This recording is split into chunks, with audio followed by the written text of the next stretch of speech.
Hello, storyteller Ron here. I want to talk about. I want to toot my own horn today. Christians in Space. This is available on Amazon, and I had a blast last night playing the 56th episode using this with Christians, playing a Christian sci-fi, epic sci-fi. Where we get to steal every idea, genre out there, and yet still be biblically adherent, creation science adherent. For me, I don't believe that there's actual aliens out there because of the life formed on Earth only through a miracle. We know that scientifically that it's impossible for life to form. You know, it's impossible for life to form on other planets because the amount of factors it requires, carbon-based for things to form. Here on Earth, they can't get life to form, right? All life we that exists on Earth, we know comes from life. Yet no scientist, nowhere. It is madness to think 10,000 laboratories with 100,000, a million desperate evolution scientists cannot create life. Not even a smidgen of life. Not even a little RNA. The RNA of life they can't even create. They got to steal from life to create RNA. And RNA is just a strand of DNA, which is technically a virus. But anyway, I should do a video on that. But they cannot create life at all here on Earth. Life on Earth, actually, how life here can survive. But the Earth is actually detrimental or dangerous to life. Like if you're exposed to the elements here on Earth, you will die. I mean, you know what I mean? I mean, we have a membrane, we have a filtration system through our nose, through our mouth. But if you're just exposed to the elements, if a single cell, if its membrane is broken, it will die here on Earth. It will not survive. So that's the hilarious thing about that, about evolution and their claim that life can start randomly in a boiling sea of soup or whatever. Any cell anywhere on Earth that is exposed to the elements, without its structural integrity, will die. So how can life then on planets that can't even sustain life? Anyway, okay. What am I going off again? So this is about in the future, like 2300, 2400, 2200 AD, whatever. Only a few hundred years from now, the atheist regime goes into space and terraforms all the planets and puts mutant, mad scientist, mad engineer, creatures and robots, killer robots and space bugs, from Earth DNA on and terraforms planets. So that's the concept of this. So the missionaries, the Christians, are going out now, following the atheist craziness, and they're going to each planet and discovering what's going on and what kind of crazy alien creatures are there, alien, sharkmen, dogmen, whatever, and evangelizing and planting churches and having adventures and fighting space bugs and fighting Terminators and fighting Zergs or Tyranids or whatever you want to call them, but space bugs. So I'm stealing every genre. Doing a big middle finger to the pagans out there. You don't get it. We get to have our cake and eat it too. We get to evangelize, plant churches, which is a fun role-playing element in the game. It's preaching, persuasion, talking, rolling dice, converting. If they don't, and they can get violent, and the conversion can fail. Do you get it? We can have a role-playing game as Christians, a hardcore. Everything I'm selling you. Please steal my idea. Evangelism, church planting. Steal it, take it, play it on your D&D. The unknown God. There's an unknown God. There are unknown cults in Faerun, in the Sword Coast, whatever. In D&D, Forgotten Realms. Absolutely. There's your Christian in. Remember, they have, in my previous video, Gamers for Harris. They have officially declared that you can be political, bring in your politics and religion into the games. No caveats. They're going to say caveat. But no. Tell them, no, you said we're political. 600 publishers out there, whatever, designers, writers, whatever, declared it. We can be political, no caveats. They're going to want to put caveats in because of Jesus Christ, but you and me as Christians, no more. Done. Let's open declaration of war, spiritual war. So here's a game where you can do that.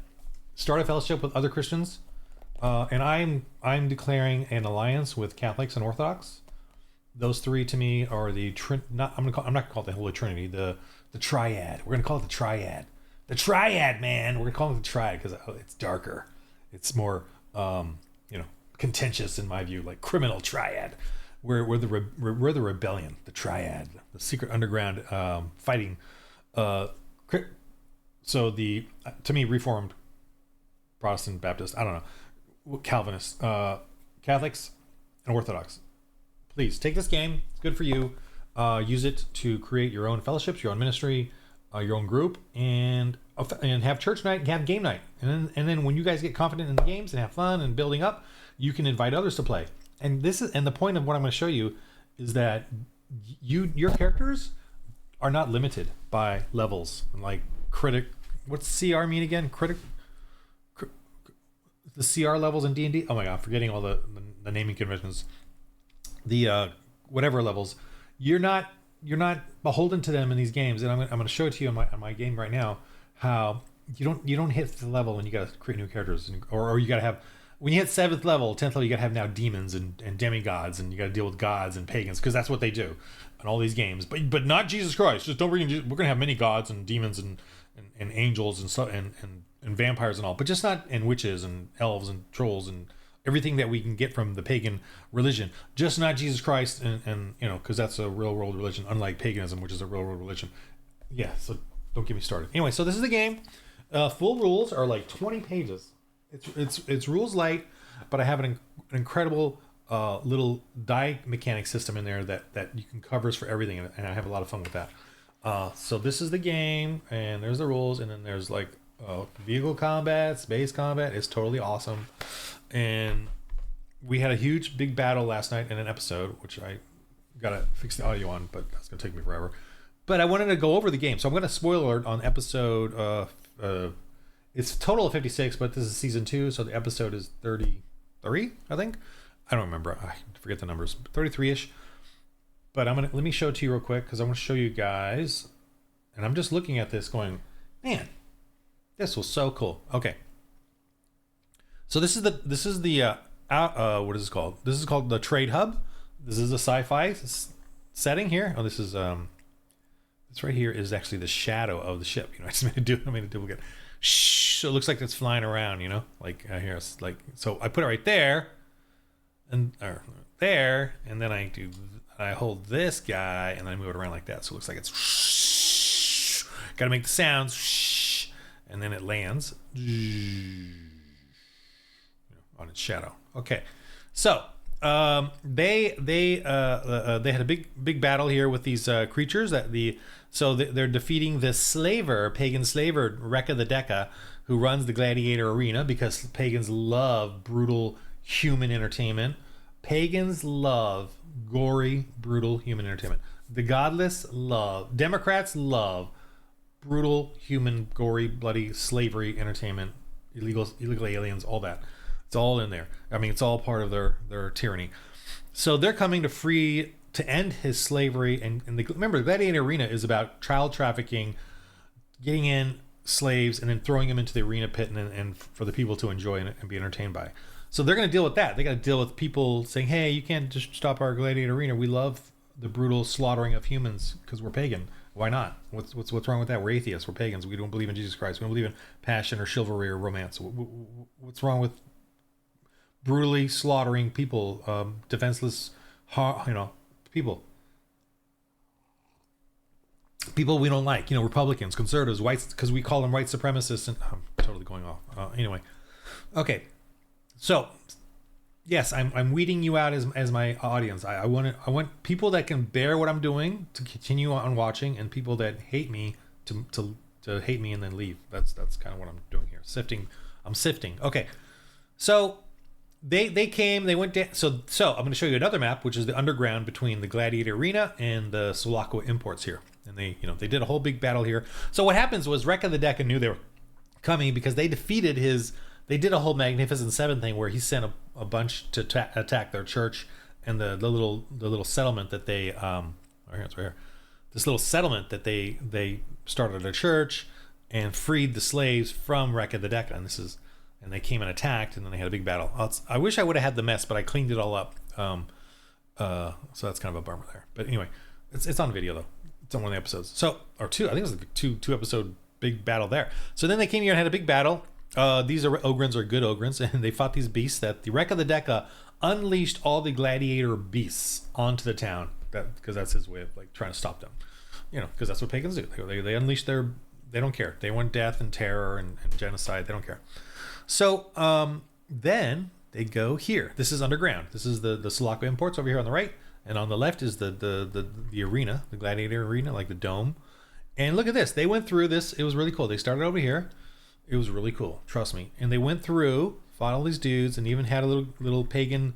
What's wrong with worshiping our god over here? And they toppled the idol. And then they went down through here. Now they fought this big snake beast they defeated, and they fought some big dinogs here that were unleashed. And they see, here's the prisoner, the gladiator prison cells that they're gonna use for the gladiators and in slavery. Yes, I am not.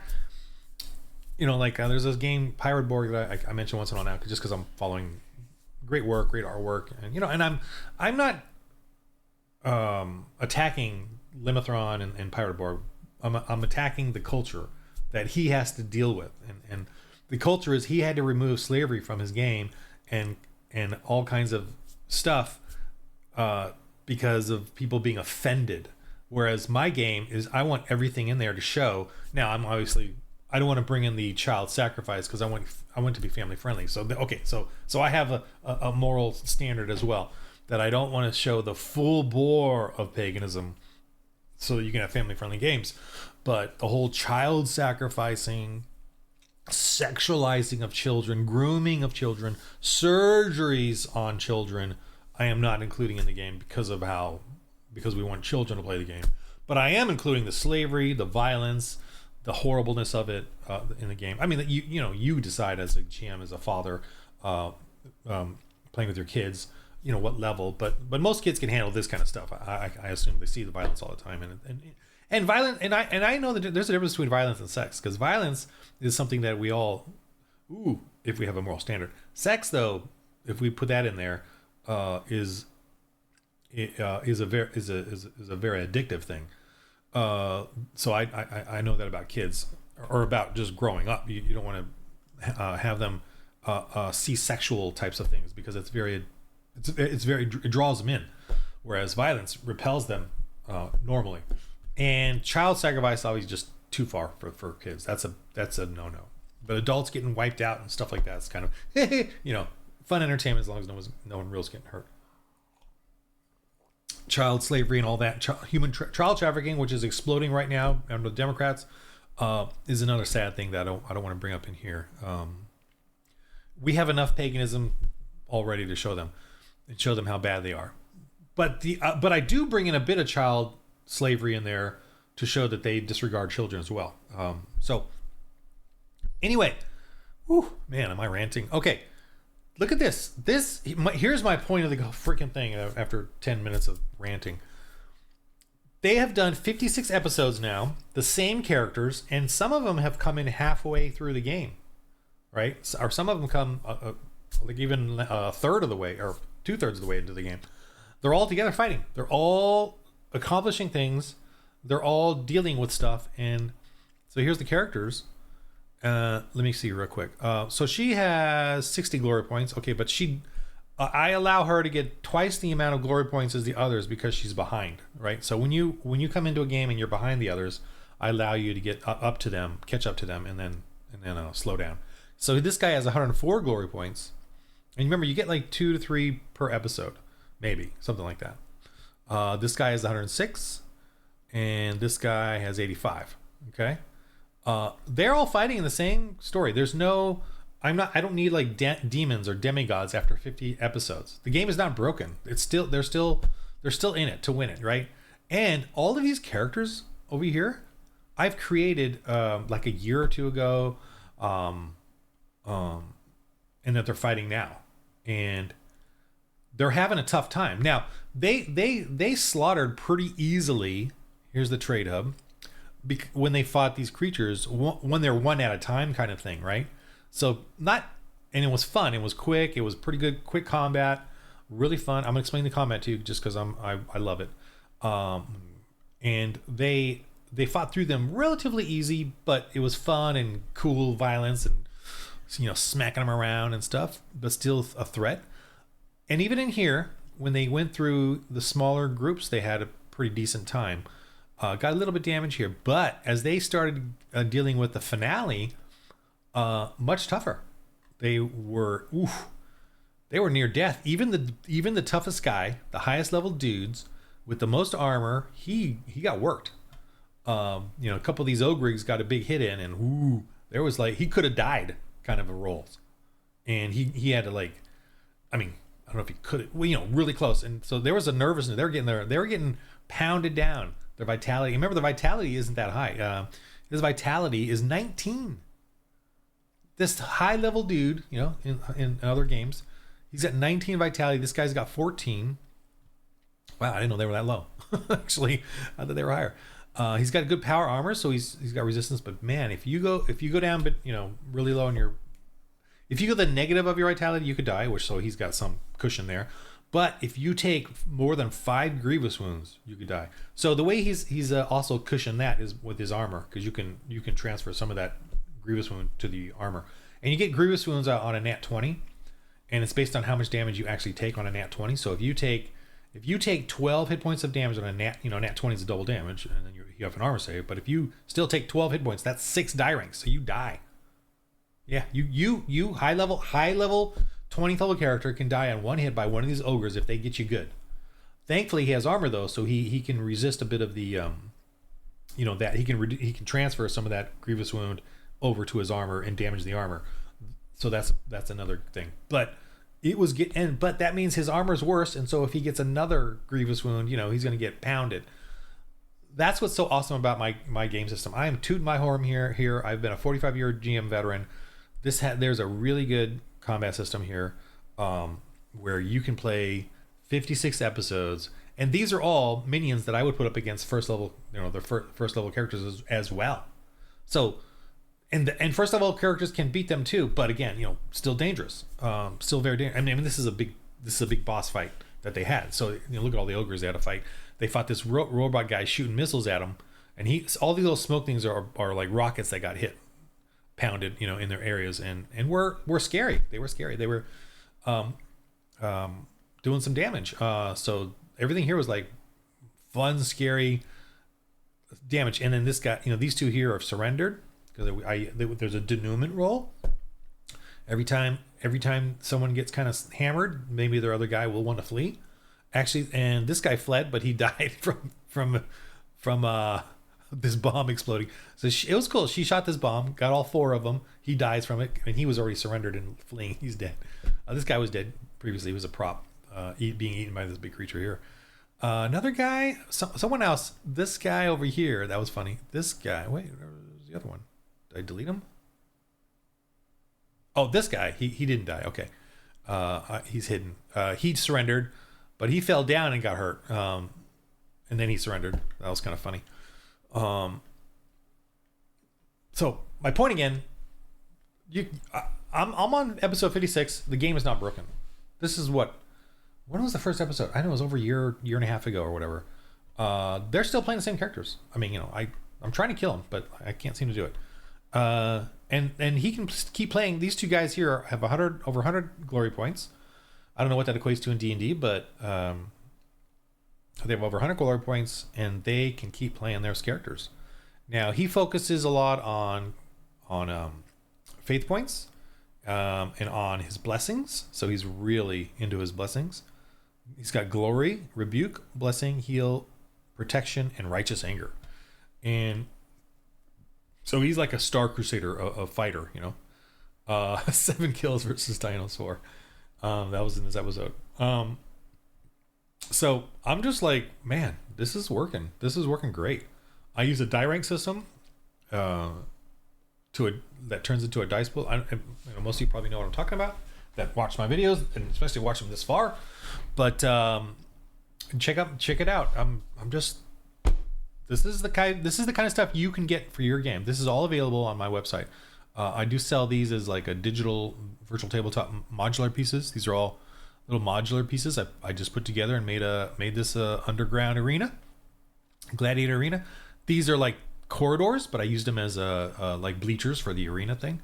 the stadium seating, and these are all these are all airlocks for a spaceship, by the way. And I use them for, you can use the spaceship stuff and spaceport stuff for obviously for anything, for a dungeon, for a business, for a settlement. These pipes are really handy. I use them a lot for different things. These are like meant to be outdoor, apocalyptic planet survivor structures, but I use them here for the gladiator prison cells. These guard towers are for guard towers in a fortification, but I use them as like, watchtowers for the arena, box seats or camera seats or whatever, camera towers. And then these are spaceship bunkers. I just use them all. I use them a ton for rooms underground or for space stations or survivor settlements, bunkers. These columns are from the Dark Ages. My Dark Ages assets, and they're columns for a temple, crypt, catacomb, or tomb, or whatever. But these are all available on my website as zip files that you can buy and get a ton of these drawings and use them in your own VTT. And then of course all these tokens. Every artwork I do for the game is usable in the game. I don't do like pretty maps that you can't really use, or pretty artwork that you can't really use. I don't do that. It's nice, and I understand why people do it. I do enjoy it, so I'm not criticizing it, but I don't have time. I have to make stuff that's usable for you and me in the game, and that's what I'm doing. That's what these are. They're all usable in a game, in the VTT. So, and I try to do drawings of characters and stuff that are reusable. Like I use these people here, these groups of people here, for both for the Dark Age, for 6th century Italy, and galactic and apocalyptic, all these groups that they can convert and save and rescue and free. And these are obviously sci-fi apocalyptic kind of characters, and these are like a red cult characters, but they're in prison here. But I use like these generic sort of things for a lot of for the different settings. And then of course these are all apocalyptic, but you can put these or sci-fi, but you can put these in apocalyptic, because the apocalyptic setting is all about genetic or mutations and maybe even some genetic stuff too, because the apocalyptic setting is really the beginning of the sci-fi setting anyway, that they in my timeline. It's just that Earth was destroyed, and so the Christians are coming out to try to re-Christianize the land, but the atheists are out there in space terraforming during this timeline. So I have a whole timeline of settings that you guys can jump in on and create stuff for yourself. So this is, again, epic battle here with 5th level and 12th level characters. Totally fine. And I'm using 1st to 4th level creatures. Totally fine. No issues here as far as balancing or trying to balance out the creatures versus the characters and stuff. They got to decide if they're going to deal with this or not, or take off. There's no, either it's dangerous or not for them. They got to deal with it, or die.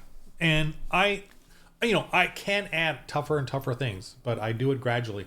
However, my point is, these ogrigs and these decanoids, which is the crab people, crab humanoids, are they're all, you can deal with them in the first few sessions. I wouldn't do it in the first few sessions, but after the first few sessions, they could deal with these ogrigs, once they get their weapons down, a little bit of training, the advanced this combat guy here, they could probably deal with it as well. But my point being, it all worked out. Like I'm not dying with CR levels or having to use demons now after 56 episodes of them playing. I can use regular minions, and they are challenged. They are having a good time. They're challenged. They're dealing, having to deal with things and have new storylines going on and plots and stuff. And so it's been a blast, and I'm not concerned about the level. It doesn't break the game at all.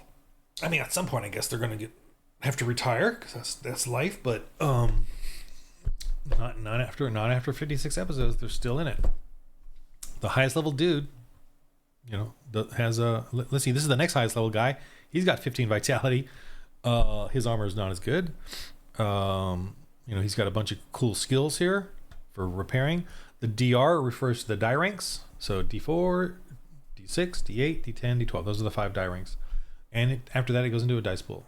I just want to keep talking, but I do need to finish up the Dark Ages rulebook for my Kickstarter, and this is just a promo marketing type of thing. Yeah, man, I'm just tooting my own horn here. This was a blast. They had a great time. I'm gonna upload the video as soon as I got to fix the audio because I didn't record it properly on OBS. So I think I got a solution now, but I did back it up on Zoom. Woo! But I got to match it because I paused the OBS a few times and the Zoom is continuous, so I got to figure that out. But that's a 3 to 6 hour. Well, hopefully I'll do it quicker than that. But anyway, all right.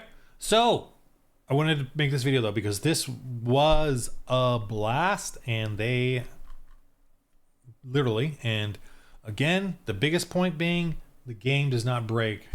My game, For Lord RPG, you Christians out there, this game does not break after 56 episodes. They're still playing the same characters, dealing with the same creatures. I mean, it's getting bigger and bigger story-wise, you know, in what they're doing. The churches are expanding. They've planted a couple of churches now. 3? And the churches now are interacting with the pagans and the criminal organizations, and wait until the empire gets involved, et cetera, you know, kind of a storyline, because they're trying to Christianize the galaxy. Yeah. Evangelize, church plant. And church planting is fun, man. It's a great, this is their church. This is their church. Is this the first ever game where you have church planting and evangelizing and them working on a church? And see, they even converted some of the dudes, some of the ogres here. This reptilian cannot be converted. He's more bestial, but he's like a happy dog now because you know, he doesn't have to be violent. So yeah, some of the mutations are not human. They started from their original animals like lizards, or you know, so they're more bestial than beast. They're more beast than human. They're originally beast with human humanoid mutations, genetic abominations or whatever. But anyway, so this is a church. There's even a hilarious pastor here, Pastor Handy, gives them all a hard time. So I like doing that. I like showing Christians, you know, being very imperfect, being sinners, being goofy, being corrupted, or not. You know, well, there's definitely can be corruption. That's in my own church. I know that for a fact, and the church elders themselves have exposed it. But in many cases, but church planning, church growth, church struggles is in the game, and it is a role-playing element. Evangelism is in the game, and it is a role-playing element, and it is freaking fun. I mean, you know, I get to play baddies converting, becoming good. It was pretty. There's moments where you can make it incredibly heartwarming, you know, and then incredibly fun and silly, and saving someone's soul. You know, oh, why am I doing this? Why am I, you know, another criticism might be that, you know, why would do this in real life? This is real life. I am doing it right now with you. I am doing this on YouTube. I am putting this out there as for you guys, because this is drills. This game is drilling you with evangelism. It's getting you the evangelism psyche. We don't have the evangelism psyche, especially in the RPG culture. We have a let's go along to get along and shut up and not talk about Jesus. You know, let's give up our Jesus while they push paganism on all of us, and LGBTQ and woke and gamers for Harris. But we Jesus people, let's just be quiet. Zip up. No more. Put your evangelism in the game. It's fun. I'm telling you, it's fun, and awesome, and heartwarming, and silly, and just like Christians, just like we Christians truly are, and we don't have an evil bone in our heart, whatever, evil bone in our body. We're sinners, but we know the truth. And then the women are women in this game, men are men. The women do not wield battle axes and pretend to be men and then act like equality. They're women in the game. All right, I could keep going on and on. All right, and the game of life, man. Oh, look at that! Look at this coolness in the game of life. And where are they going next to, man? I'm talking again. See, this is the map of the planet. They're in the wolf system here. At Raptorine. I should get this a little closer because it's all here. Yeah, and these are all here. Oh no, Planet Flotsam. Well, this all got moved. Planet Flotsam is down here. Somebody move these. Salakwa, and then this is their transport, and they're at Well, that's Reptarine, and they are at Reptarine, and there's the other 3 planets in the system. Planet Flotsam, they have a church. It's at Bernard Star, and of course there's a solar system right there. But that's as far as they've gotten. They know they want to go to Leyland maybe, and all these other planets here that have stuff. What? Oh, this definitely got moved. Okay, so Leyland is here. Yeah. Okay. In the game of life, folks. Come on, in the game of life, you gotta evangelize. You gotta be Christian, okay? When you roll those dice, they gotta be holy. So in the game of life, get on it. Start a fellowship. I've got a game for you that's very affordable-ish. The PDFs especially. And there's all these settings. You got that have, and you can do mutant creatures. You can do aliens. And it's still biblically adherent. Still Christian Science adherent. And it's still Christians, man. Like real Christians. Evangelizing. Planting churches. Civilizing the world. Civilizing the galaxy. Civilizing the wastelands. All right, in the game of life, roll holy dice. All right, how do I stop this?